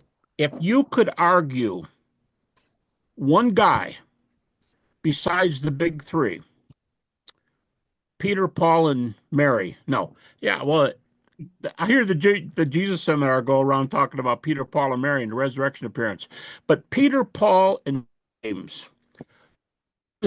The case could be made for the best case. Would you say? Do you really think the second century reference to John is worthless, or would you periodically think maybe it's a good case for John's martyrdom? And you got a few positive things to say about Andrew, but mostly it's those three, and then you dismiss John, if I remember correctly. Do you think there's anybody else worth bringing back in again beyond those three? Great question. I have just finished a second edition, a 10-year update, and have slightly reassessed 5 of the apostles. I now think 3 of them died naturally: John, Matthew, and Philip. If I had to bet my house, John, I'm actually more confident that he didn't die a martyr, because there's been some work that was done by Dean Furlong and some others making the case that he died as a martyr. And I read it really carefully. And I think sometimes when I read the best case for something and I'm not convinced, I say, you know what, it gives me more confidence in the reverse that he didn't die as a martyr. I think that second century reference by Papias, some of the scholars that's in Philip of Cide in the 5th century, some of the scholars talked to that are experts in this have just said there's no good reason to take that's really original to Papias. But if somebody showed me it was the case, I'd love to be convinced by that. I don't think John fits in that category. The other one I'm more confident on is James, the brother of Jesus, right? One of the That's 12. correct. Yeah, you do him as with the other three. I put him higher on this one. Really? So 2 in the highest possible probability. Yeah, that's now right. I have Peter and James, the brother of Jesus. Very probably true. I lowered down James, the son of Zebedee, in part because you said you've really got one source as reliable as it is. And I was like, you know what? Gary's right on this one. I think I'm overstating it a little bit. So I lowered that one down. And I put Paul 1 notch down because I very probably true. But we have century source as opposed to Peter 2. So I don't think there's another apostle. Thomas, I just don't think it's strong enough to go in there. Andrew, we have 2 sources, but they're just not super reliable. So I think those 4 are pretty solid. And I don't see any prospect of another apostle moving in there that I could find. I appreciate that. Thank you. Hey, glad you're doing an update. It's done. Like you, I submitted. It's out. It's finished. But thanks for including me, Dale. Love you, Gary, more than you know. Appreciate you deeply. And thanks for having me on this panel. This is really a treat. Hey, Sean, publishing your update. It's already out with Rutledge. Oh, really? Well, good Yeah. for you. Yeah, it's out. If you want a copy and you remember, shoot me the best address and I have another one. I'll send it to you. I'd be happy to. Absolutely. We'll Yeah. do that. And thanks for doing volume three. I didn't say this, but you guys, you're not, Sean's not the only one here, but Sean has done a program on volume one and volume two already, and he's getting ready to do three. And Dale is coming up with another one on. You guys have been great brothers. Thanks, Sean. You're welcome. Love you, brother. Thank you, Sean, for showing Love up. all you guys too. Blessings. All right, so Gary, who's your next victim? Who do you want to ask? Who? How about you, Dale? Yeah, okay, very well. Yeah. What a lot of people, well, they might know, the Shroud crowd knows this, but maybe the New Testament crowd doesn't. When Dale and I had our discussions, Dale, what was the average time of one of our phone conversations? Did we average at least 1.5 hours? Yeah, it was always supposed to be 1 hour, but then it was 1.5 to 2 hours minimum. So And yeah. it went on for years, and Dale kept getting closer and closer. But as Dale was coming close on the data, I would answer his questions about the Shroud, but I pushing the Shroud per se. I would just talk about it. Then when Dale came to the Lord, and then later I see him doing Real Seeker Ministries and so on. Where do you put the Shroud in you do a kind of, you like the minimal facts kind of argument. Where do you put the Shroud up against data like that? The question I was asked earlier, but how high do you put the Shroud? Yeah, so when I converted, I used a Bayes' theorem approach. So I had a total of four positive evidences. So there's the historical evidence for the resurrection. There was borrowing from Michael Licona, the vindication prediction argument. I think that provides us with actual warrant as an independent argument. And then the third objective one was the Shroud of Turin. So I believe the percent I gave on that after my third round of investigation was, it's going to sound weird, but 72.53% was the number I plugged into Bayes as my subjective credence. So yeah, that's where I was. You got to talk. You had to talk to Dale for years because he would be doing this Bayes theorem stuff, and every time we do it, he'd give me a new percentage, and he adjusted the percentages. So he really does do these things and does them out. Where do you think Bob Rucker's work is? How high do you put him on your list as a theoretician? So in terms of his image formation or his work on the Yeah, he told me he came to Liberty and lectured. He told me, I said, "How sure are you that the Shroud is the buried garment of Christ?" I'm not misquoting him. Bob said 100%. He's a nuclear physicist, by the way. He said 100%. I said, "Great, Bob." 100%. I can't say that. Okay. And what percent are you sure that the Shroud was caused by the resurrection of Jesus? Question two. And he goes, 100%. There's no difference between those two questions. Yeah, oh, sorry. Yeah, I'm definitely not that high, but Bob Rucker, he's kind of my guy. Like I think his theory is the best and it is the most detailed from a strictly scientific standpoint. The reason I like him is he has a bottom up approach. He starts with the facts, establishing the facts, and then he assesses which hypotheses can actually account for these facts. So I like that systematic approach, whereas with a lot of other pro shred, it's kind of top down. They have their theory, and then they try to get the facts to fit that. So yeah, I'm pro Bob Rucker for sure. He's got that one essay. If you guys haven't seen it, his website. He's got an essay for 17 arguments that the image on the shroud was caused by radiation from a dead crucified body. 17 physical arguments from nuclear physics. Awesome. Mike, you're probably going to have to go in a little while. Should I ask you a question? Go for it. Here's my question. You wrote your big tome on the resurrection, and people have been asking me in one way or another, am I going to stay with the resurrection, go somewhere else? Do I think this is done? No, I'll never think resurrection is done. I might always have things to say. But in your case, you've moved over pretty heavily to New Testament. I would say reliability, but that may not be your word. how much have you been captured by this idea of New Testament reliability? And do you think you'll stay there, or do you think someday you'll say, okay, it's been a number of years, and except for lecturing, I've been thinking about this, and I've got some more things to say about resurrection. I'm going to do a standalone volume that gives new material, like Sean just said about the disciples. What do you think? I'm not saying are you done with the resurrection, but are you pretty much going to stay with New Testament? I think so. Well, yes and no. I've got two more books I want to write.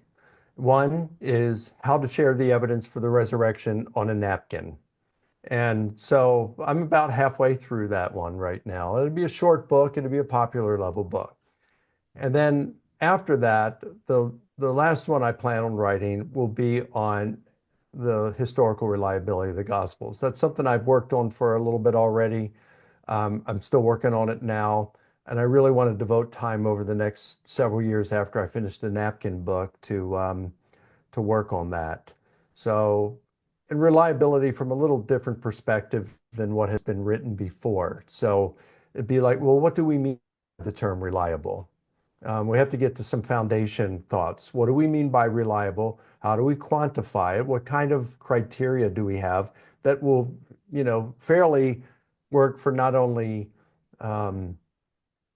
it's got to work across the board. If we're going to talk about the Gospels, it's also got to be the same criteria we would apply to the ancient historical and biographical literature. So we're not,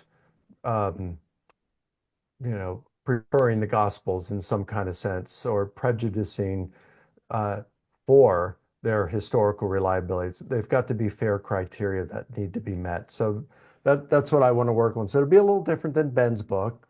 It'll be different from Blomberg's book on the topic and Pete Williams, his book on the topic. It'll deal more with foundational issues and discussing reliability. I don't even know what my ultimate conclusions are going to be yet because I really need to work on it some. So with that in mind, let me just conclude by saying, because I didn't get to do this I don't think I took 10 minutes in the beginning. I just asked those two questions. I just want to say, Gary, you've meant the world to me. Ever since that discussion in your office in the fall of 1985, that I just needed some reassurance of my faith at that time. You introduced me to the minimal facts argument at that point. And then it was the famous or infamous, however you want to do it, Baltimore call in 1989 that was really just a game changer for me and really helped me. And then the countless hours that you spent with me, helping me on the phone. I don't know how you did it, my brother. I just don't know why you gave me much of your time. And on the phone, emails, I don't think I would do that for someone today. And yet you were so selfless with your time. Honestly, I don't think, well, let me just say, I'm not even sure I'd be a Christian today had you not spent that kind of time and helped me through it. So I appreciate you very much, my brother, and you've been like a spiritual father in many ways. I love you. I respect you so much. And I just thank you for the example that you have set for me as just a really great harmonization of an academic mind and a heart for people that loves God and puts God first in your life. So thank you. Thank you, Mike. Until Labor Day. That's right. What's this, year 28, 29, something like that? 29 years in a row. Yeah. Thanks, Mike. Say hi to Debbie. I will. Love you. Thank Love you, you too, Dale, Mike. for inviting me. Thank you so much, Mike, for being on. I appreciate God it. bless, Mike. God bless. See you, Tony. See you, Ben. All right. So, Gary, over to you as to who your next victim is. My next victim. Boy, oh boy. Yeah. Well, I don't know if I surprised you, by the way, Dale, asking you the question about the That shroud. was good. I keeping probably me should have gone on to Mike task. too because he was trying to get off the air there, but I just got thinking, your product, you being what you became in the Lord, the finished product, it gave the shroud more of a basis than we had, so that you did on your own. You moved more into that area. Hey, wait a minute, Dale, if you put the shroud at 72.5 or whatever you said, what do you put the historical argument alone for the resurrection, not your faith? Where do you put the argument for the historical argument for the resurrection? What Now number? so the numbers that I have finalized were from the time of my conversion. So I haven't updated them since then, but it was actually lower than the shroud. It was around in the 66%. How much? It was around the 66% range because for me, I don't have the cumulative case. It was the appearance to the 12 specifically that I think proves the resurrection, a supernatural resurrection is the best explanation. So yeah, it was I actually remember you telling me over and over, Gary, I only have to get past 50 because 50 is the break even point. yeah. So if it's 52 when I'm done, I'm going to believe in the resurrection because it beats the alternative. I over and over, and I'm thinking to myself, man, are you gullible? I converted overall the positive and all the negative evidences combined. I got at 53.14% that Christianity is true. So I converted on the 53%. I give you credit for that, and I give you credit for what you've done in your blogging and to the Shroud people. You're very well known.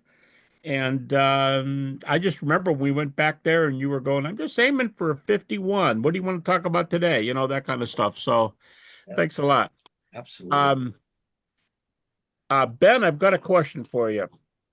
How many questions do I have, Ben? You've taken a lot of swipes at me over the years. I got I took one at you before I even came on. You don't even know it. oh, you did? Hey, I'll tell the rest of the group this. When Ben finished his PhD, doing the dissertation on the resurrection, he's a very, very humble guy.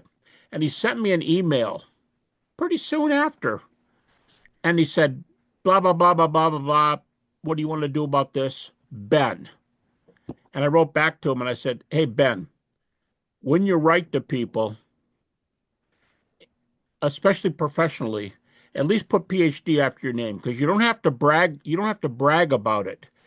But once you have it, people are not going to be able to help themselves, giving you more respect for it. And you're going to want that because it'll further the gospel. It'll further your ability to witness.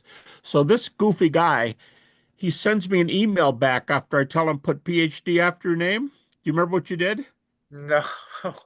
He sent an email back to me and it said, Ben Shaw, comma, PhD. And underneath that it said, black belt in Brazilian Jiu-Jitsu.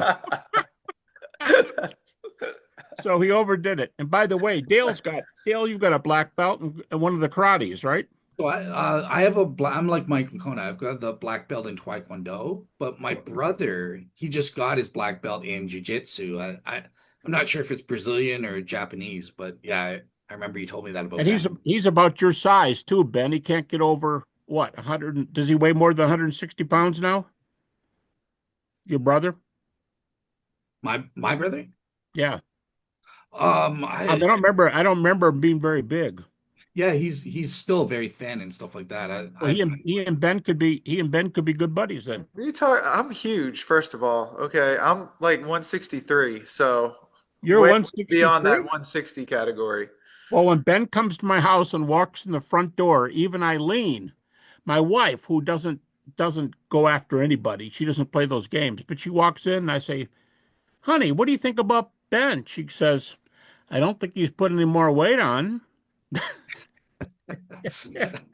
My takeaway from this is I need to start making my email signature Ben Shaw, black belt, then put PhD on the second line there. And then below that, do 163 pounder.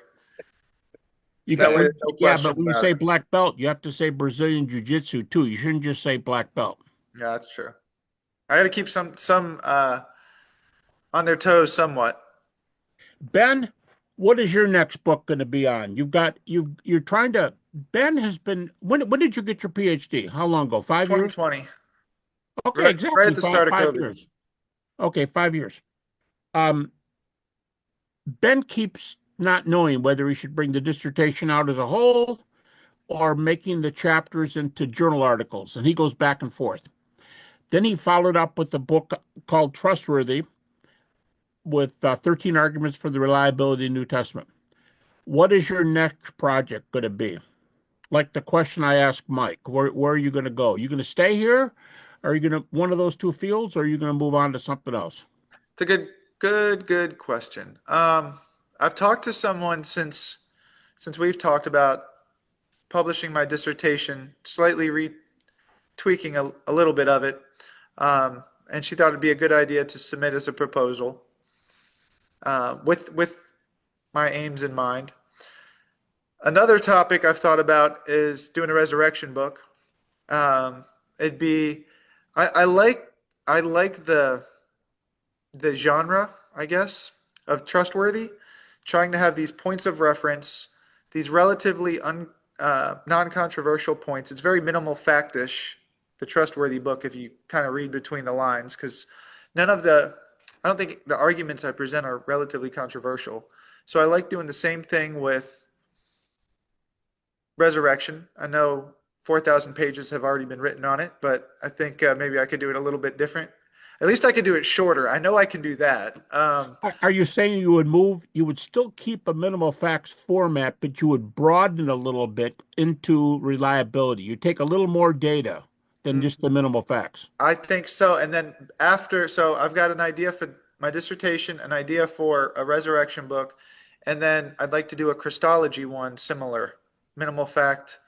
You mean high Questions. Christology? hmm Yeah. But pushing where I think the discussion needs to get pushed is kind of how my dissertation argues. If those things happen, then historians need to say they happened and not appeal to methodological naturalism or status quo or whatever the case may be. It really needs to be an open inquiry into whatever the conclusions may show. So I think those would be important topics. I like Brant Pitry's book on Christology recently, but I think it can be made even better. But I really like his polemics against the current state of scholarship on a lot of those things. So I think Christology would be good. And then, in line with what you were saying, a fourth book. If I wrote Trustworthy, this one could be Faithfully, and Christology would be the other one, and Eternally, I suppose, the resurrection one. But what does it mean to be a disciple? And that kind of ties into what you were talking about. If these things are true, so what? What difference does it make? And it makes a big difference. Acts 17, 30, 31, we know Jesus is going to be judged because they're true. So that's an important factor. But then also, too, like, what are some things we can do to walk in the good works that God created beforehand that we should walk in them? What's that look like? And so I think that's kind of pointing to some of the areas that you're pointing at, too. I just want to add something that if you are writing this book, Trustworthy, there is something that I think I'm the only one who's ever spoken about this, but in resurrection research, nobody's ever gotten into this area in philosophy called the epistemology of testimony, where there's a reductionist position versus an anti-reductionist perspective and stuff like that. So I don't know if you're familiar with that field, but I found it fascinating when I took kind of a master's course in that. And I think that would really help with treating testimonial evidence for the resurrection and stuff like that. So yeah, no, those are all good elements, and trying to assess. I know some of the elements too that I've talked about have to do with. I think Craig Evans or Craig Blomberg have an article on. Do we trust a source when they say something, or do we start skeptical? Is the burden of proof on them that it's true, or is it the burden on proof? And they lean towards it's true if someone makes the claim, and so which is fine. It's hard for me to say one has to take one approach or the other, but I do think you got to start making a case either way you go. But my bigger issue is there's a lot of concernment about saying miracles happened or addressing those sorts of things. And so if that's even in the discussion, then that kind of stops it. But I think, Doc, one of the points I make in my dissertation is, and I've made it elsewhere too, because the dissertation is just a longer version of a journal article I wrote for the Journal for the Study of the Historical Jesus. But if near-death experiences happen, how do we classify that? How do we assess that? And so if we can do those sorts of things, and I think we can, I think historians should be able to say miracles happen. And a lot of times you'll hear people say, oh, historians can't say a miracle happened. We don't have the tools. But I see a lot of historians writing about economics, about political theory, about war. Last time I checked, they weren't generals, but they're writing history about war. So you don't have to be a specialist in these fields to make those sorts of comments. We can assess whether or not they happen and things like that. And of course, you can learn about those different disciplines so you can intelligently comment on them. So I don't know. I think give you an example. Charles Beard, who's an American, often called a skeptic, historical skeptic, and former president back in 1935-ish about the American Historical Association. He's talking about how we can't use history to do theology, and yet his one of probably his most famous work is an economic interpretation of the Constitution. That's his big work, an economic interpretation of the Constitution. Who died and made him an economist? Exactly. Yeah. You know? Awesome. I read an article not too long ago that encouraged New Testament scholars to better engage the cognitive sciences. Awesome. I just didn't know how do I go from there? And then there's other issues too. Bias. I love discussions of biases and things like that. Doc knows we had a lot of talks on postmodernism and relativism and things like that. And I reffed hockey for 15 years in addition to playing it. And so I've seen biases in a number of different ways. I've officiated teams I've played for. And, if I played for them, I've seen guys get tempted to not call a penalty on the other team because they don't want to look biased. But meanwhile, this guy just got a stick in the head because you didn't want to call a penalty because you don't want to look biased. And now you're acting terribly biased towards the one team getting hit in the head with a hockey stick. So you got to call you can be objective while still not being neutral, or as the saying goes, objectivity is not neutrality. So there's a lot there, but it just needs people to clarify it, present it in ways that are effective and winsome and avoid the extremes. Awesome. But that's all kind of, I don't know how fruitful that is for everyday life. That's the thing I wrestle with. Well, thank you.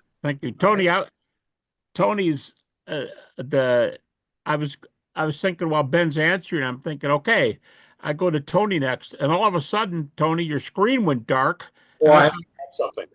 I thought he's leaving us, and I didn't even ask my question.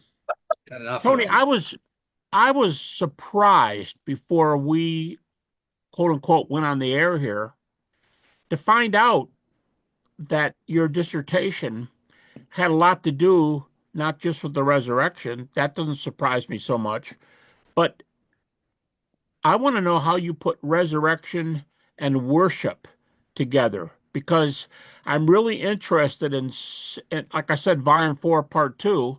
Now that we know the resurrection is true, what else is true because of it? So I wonder how those two are tied together for you. Yeah, well, here's the book, Gary. It's published by Peter Lang. So that was my dissertation. It's been published back in 2013, I believe. Around there. So what I did, Gary, is I looked at the fact that we do have evidence, and I wrote this other book too, Early Christian Creeds and Hymns. It's published by a Canadian company called H&E. And what I do in my dissertation, in my book, is I argue that the resurrection of Jesus is what propelled the early Christians to not only reconsider his claims, and also the association of Jesus with Yahweh. So I deal with a lot of the Yahweh passages where Jesus is being identified as Yahweh. For example, Romans 10:13, the one who calls on the name of the Lord shall be saved, where Paul is clearly speaking of the Kurios, the Lord, Jesus is Lord. and if you believe he's Lord, God raised him from the dead, and so forth.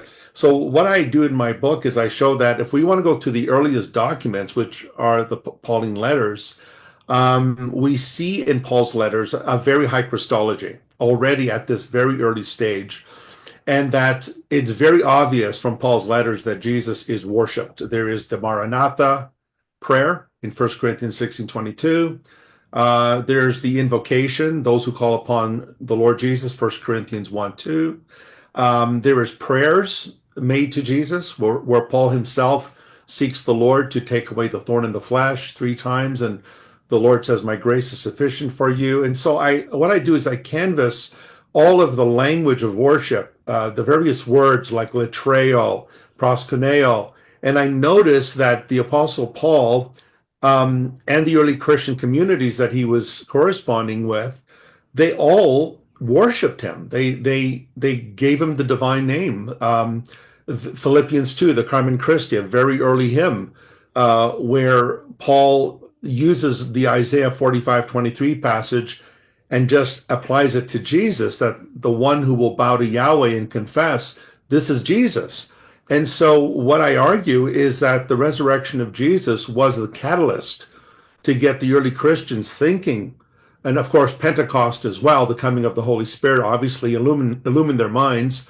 And so I see a very close association between the worship of Jesus and his resurrection, and that the sacraments are wrapped around that reality of his death and the baptism, for example. You die with Christ, you buried with Christ, you rise with Christ. The Eucharist, we proclaim the Lord's death until he comes. All of this is infused with Christ's the reality of his resurrection.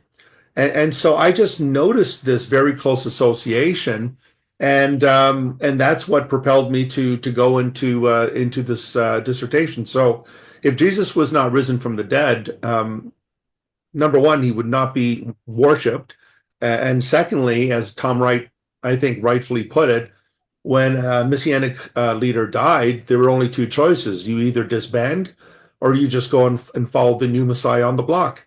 And so I just thought that the resurrection of Jesus is intimately connected to the worship of the early church, and that Jesus was, in fact, worshiped, that it was not an evolution, that occurred with John being the last gospel who lifts Jesus above the clouds.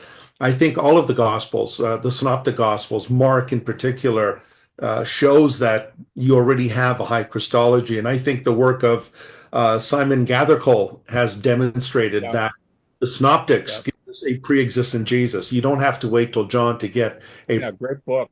It's a great book. Great book indeed, yes. Hey, but you started out at the beginning here and you said, while you're doing your work, you had the privilege of working with Larry Hurtado. Now, the whole time you're talking here, I hear Hurtado coming out, because that's he doesn't bring resurrection in. In fact, I have an issue with him on resurrection. I've got a big issue, but he is huge on the high Christology because of the worship.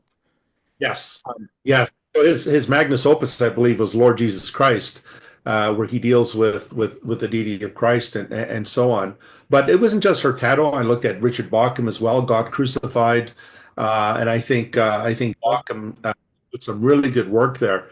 I remember when I did my master's at Wycliffe College at the University of Toronto, I studied under Dr. Terry Donaldson, who is a Pauline scholar, and he showed me a mug. It was the early High Christology Symposium that he was at with Hurtado and Bauckham. So I think you're right. Dr. Habermas, that the early High Christology, I think, is pretty well established, and so we have an evolution of, we're born from pagan elements that that the Christian faith borrowed from paganism.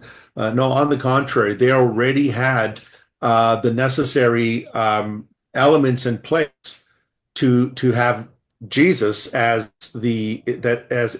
incarnate deity, and from the get-go, they already recognized him as Yahweh incarnate. Yeah, I think you're right. Romans 10:9 is a great one when he ties it into the name for God in the Old Testament, just 3 verses later. That's right. So, Yeah, and Just to let you know, Dale and I go way back. I don't know if you remember, Gary. I actually recommended you to Dale. He was a student of mine at the seminary in Toronto, and he was just filled with questions and on everything. And so I also had the great honor of baptizing him, and I Ah, yeah. sent you the baptism video, if you remember. And I still remember Dale saying, I believe I'm a Christian. I want to be baptized. And he gave the statistics, the percentage reason why he was going to get baptized. And I just thought that was the first time I ever heard someone say that before they were baptized. He said, according to Bayes' theorem. Yeah. Yeah. I still remember Very that. good. Very That was good. Tony, I love the idea of saying, if resurrection, what then?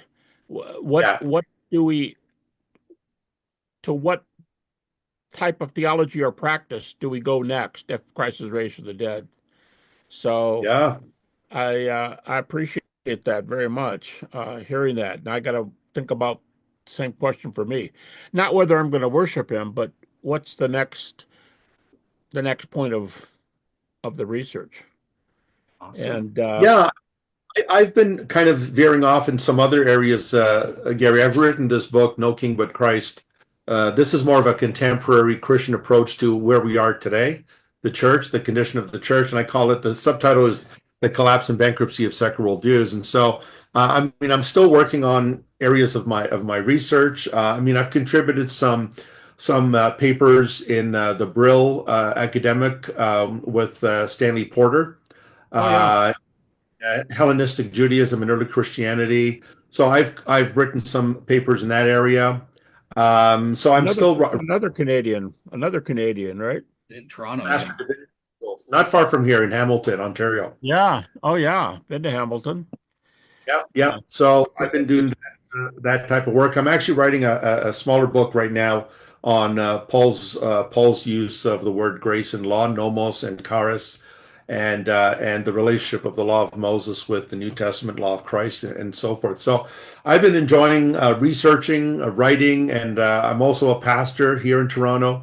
And engaging with, I have an outreach to Muslims where I share the gospel with Muslims, and I'll be leaving for London in about 3 weeks. I'm heading out to London, England, to do some training there, train pastors on their faith, and just encouraging them, because as you know, Gary, the UK is not in good shape right now.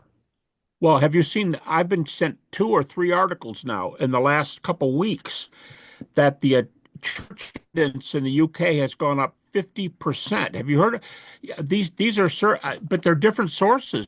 Say that the church attendance. Now, church attendance and Christianity are two different things, but it says that they have that one guy, a friend of mine's going over there. He's going over there to teach, and he told me they're having a mini revival right now in areas in England. Yeah. Not true? The Church of England has plummeted. The Church of England as a denomination, there's been, their churches are empty, but the evangelical movement is picking up now. And so, Okay. yeah. I know a brother over there who he came to know the Lord just through, we were part of a Facebook group, and I started sharing the gospel, and he's born again.